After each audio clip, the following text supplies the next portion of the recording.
la France, en 2030, ne sera plus dans les 10 premières puissances mondiales. On va être passé par le Brésil, entre autres, et par l'Indonésie, par exemple. Poutine, dans les années 2000-2002, au départ, Poutine voulait s'associer aux Européens.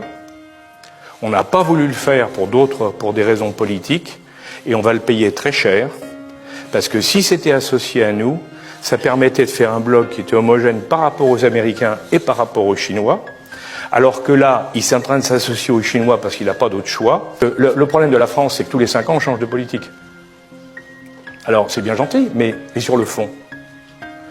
Quand vous voyez les Chinois, Deng Xiaoping qui dit, à la fin de Mao Tse-tung, il dit voilà comment on va faire, et que 40 ans après, ils n'ont pas changé, ils sont sur la même ligne, là, vous vous dites qu'il y a une cohérence, il y a une légitimité.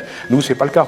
Et si on veut être vraiment fort dans le monde actuel, il faut qu'on abandonne cette logique de l'instant, qui est la caractéristique des Occidentaux, pour aller dans une logique de vision à moyen et long terme.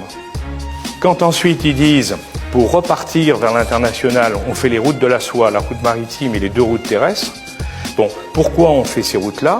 C'est parce que méthodiquement, progressivement, en construisant des ports, en construisant des antennes, on va peu à peu aller vers l'Europe, ils ont déjà désigné leur cible, et on va aller vers l'Afrique. Donc en définitive, mais eux, ils ont le temps pour eux. Et nous, le problème, c'est qu'on ne veut pas se donner le temps. On veut réagir tout de suite, ça coûte plus cher, et l'expérience montre que c'est moins efficace.